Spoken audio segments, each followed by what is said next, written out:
Shalom, shalom. Vamos estar hoje falando sobre fermento, lembrando que nós estamos na festa dos pães ázimos, nós estamos aqui nesse terceiro dia da contagem do homem, ou melhor, conhecendo, caminhando nessa contagem, entendendo o que Deus quer a respeito de nós, o que Ele está trabalhando a respeito de nós. E nessa hora nós vamos ler Mateus, capítulo de número 16, do versículo 5 ao 12, que diz assim: o fermento dos fariseus e saduceus. E passando seus discípulos para o outro lado, tinham se esquecido de trazer pão. E Jesus disse-lhe: adverti e acautelai-vos do fermento dos fariseus e saduceus.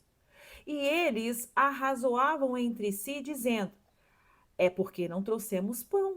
E Jesus, percebendo isso, disse: por que arrazoais entre vós, homens de pequena fé, sobre o não terdes trazido pão?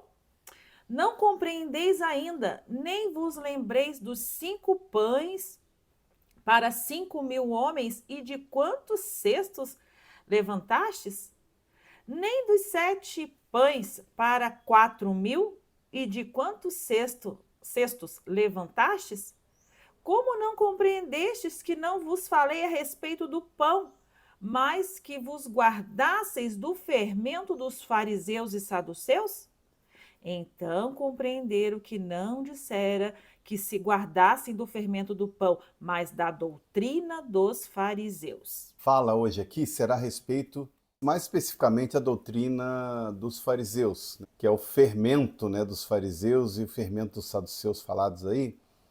Eles são uma doutrina, né? O fariseu tem a doutrina da ultra-religiosidade e o saduceu da religiosidade. Então nós temos dois problemas. Eu estou falando marcas, né? Existem mais outras características quanto a isso. E eles estavam reunidos junto, né, com a multidão, e naquele lugar ali eles desejavam o quê? Um sinal, um milagre, algo que fosse extraordinário, sobrenatural naquele momento, né?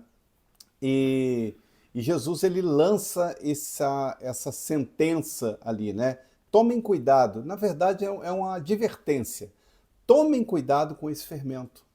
Porque esse fermento é um fermento da falsa doutrina, daquilo que excede, né, ou se falta numa palavra. Para a gente entender, né, como identificar uma falsa doutrina, é aquilo que não é comprovado pela palavra dentro do seu texto e dentro do seu contexto, porque se usa muito, né, seja no meio evangélico ou não, aquela questão de pegar versículos isolados e não fazer com que aquilo tenha um contexto que fortaleça aquilo tudo. Nós sabemos que o evangelho é o poder de Deus, que a palavra do Senhor ela é espírito e é vida, mas quando nós utilizamos isso para que sustente, né, uma falsa doutrina, que desvie, né, da falsa doutrina, desvie da doutrina, isso acaba se espalhando. Se nós formos ver, quando a serpente ela seduziu a Eva, quando ela traz para Eva uma mensagem de sedução, né, para que o falso ensino ele se estabeleça, né, no coração de Eva, para que a transgressão se produza no coração de Eva, nós vemos que a serpente ela usou de alguns pontos de verdade, né? Então ela fala alguns pontos de verdade e fala lá, olha, se você comer desse fruto, seus olhos vão se abrir e você vai conhecer o bem e o mal. Quer dizer, a serpente está usando de um artifício, né, para que possa se introduzir uma mentira e um falso ensino, né? E o falso ensino que ela colocou foi o quê? Certamente não morrereis. O não, né, esse vocábulo não aí, ele acaba tornando falso tudo aquilo que foi colocado. Então nós precisamos compreender, estar sempre alertas quanto a examinar as escrituras. Então, o falso ensino hoje, e eu vou falar algo assim, ó, existem religiões que elas são pautadas, quando eu falo religiões antigas, né? Cristianismo, o judaísmo, né? E outras religiões que elas são pautadas por algo escrito, né? De alguma forma, tem algo escrito lá, tem uma norma escrita. Mas quando você vê, por exemplo, hoje tem uma disseminação de religiões que elas são frutos da mente das pessoas. Então, isso acaba trazendo um contexto de falsidade muito grande. Então, o Senhor fala para nós o quê? Termos cuidado com esse fermento, né? Fermento que vão ser introduzidos dentro de uma verdade e caracterizar aquilo como uma mentira, né? Como uma falsidade, né? Então nós precisamos compreender isso, né? Quando ocorrer, né, um ensino falso, nós não podemos simplesmente olhar para um lado ou olhar para o outro, né? Pensando, né, que se nós não confrontarmos o ensino falso, isso desaparecerá. Não, isso vai ser disseminado porque isso é um fermento. A doutrina falsa, ela é um fermento. A palavra fala em Efésios 5, no versículo 11, né? Não participeis das obras infrutíferas das trevas, mas antes repreendei-as. Sempre que nós tivermos a oportunidade de nós colocarmos não o nosso pensamento, mas aquilo que a palavra do Senhor ela declara, né? Aquilo que a Bíblia diz que realmente é. Esse é o nosso padrão. Essa não é só a nossa forma de viver, mas é a nossa forma de disseminação do reino. Como nós vamos espalhar o reino, né? Espalhar o reino com uma doutrina pura, né? Uma doutrina não contaminada e que não venha trazer prejuízo para as pessoas. Então, nós precisamos ter cuidado com as falsas doutrinas que hoje estão por aí, né? Então, cuidado com os falsos profetas que são disfarçados de lobo devoradores, a palavra do Senhor fala isso, né? Então, Jesus, ele já havia alertado isso antes, né? Em Mateus, anteriormente, já tinha falado isso no Evangelho de Mateus, e nós precisamos estar atentos contra isso, porque dependendo do artifício de atração que for utilizado, as pessoas caem nesse tipo de engano. Então, essa falsa doutrina, né, nós vemos que ela está espalhada, né? E não é uma falsa doutrina, são várias falsas doutrinas, né? Várias formas de disseminação. Então, os ensinamentos, né, que os fariseus tinham, eles eram criados por homens, difundidos, né, dentro da massa, vamos falar assim, né, como um fermento na massa, né, de uma percepção quase que nula, né, porém havia alteração, havia modificação na massa, né?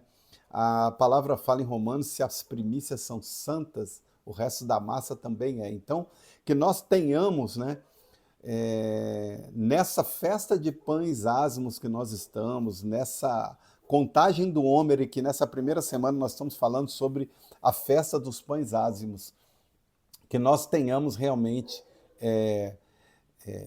o modelo de Jesus, né? O modelo de Jesus, o pão verdadeiro, o pão vivo que desceu do céu, o pão sem fermento que desceu do céu, para confrontar, né, toda a hipocrisia farisaica que tomava conta daquilo, né, que era uma exteriorização da lei, que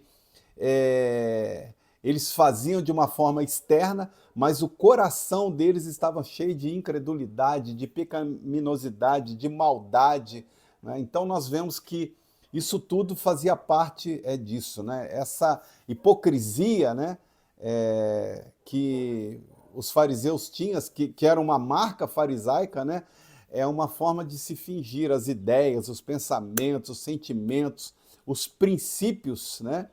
De fingir isso tudo, porém exigindo das pessoas, mas não praticando.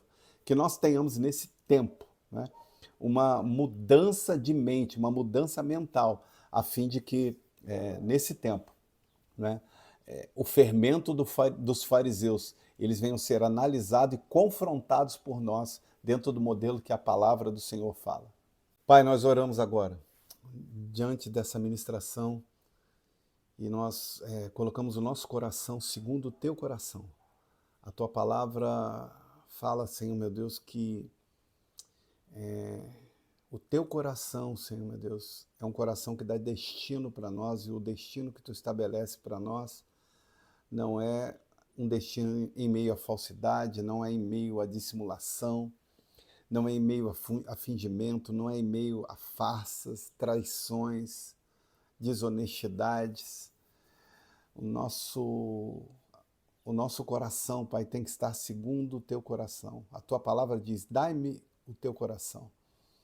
Pai, nós nos colocamos diante de ti a fim de que nesse tempo, Senhor, seja não só percebido, mas combatido o fermento da mentira dos fariseus, da hipocrisia dos fariseus nesse tempo, Senhor, em o poder do teu nome. Eu oro, Senhor, para que tudo aquilo, Senhor, que é levantado como uma barreira, trazendo ignorância, cegueira espiritual, Senhor, que haja a iluminação dos olhos do entendimento, conforme a tua palavra diz. Eu declaro essa palavra nesse tempo, Pai.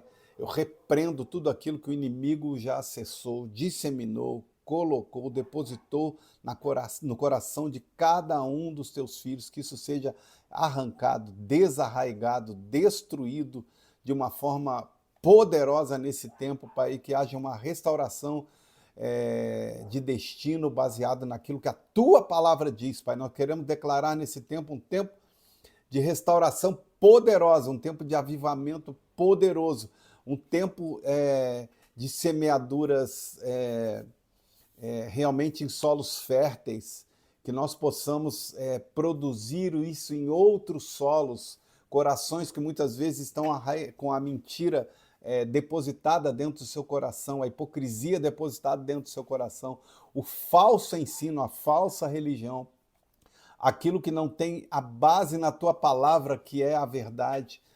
Nós queremos orar para que esses corações, essa semente seja depositada no coração e que haja uma colheita poderosa, Senhor, uma colheita sobrenatural, Senhor, que haja uma ação espiritual, Senhor, nas vidas de familiares, de pessoas, de amigos, de pessoas que ainda estarão ao nosso contato, Senhor, para que eles experimentem a verdade nesse tempo e eles sejam libertos pela verdade sob o poder do nome de Yeshua. Nós oramos pelo milagre, Pai. Nós oramos, Pai, para que a mente, a armadura seja colocada, o capacete da salvação, blindando a mente nesse tempo contra todo ensino mentiroso, contra todo ensino que é produzido dentro da mentira que o inimigo forja, Senhor. Que isso tudo caia por terra e que o teu povo nesse tempo, Senhor meu Deus, seja advertido pelo teu Espírito, a fim de que a verdade ela seja a regra realmente de fé e prática da vida de cada um, em um poder do nome de Yeshua. Amém.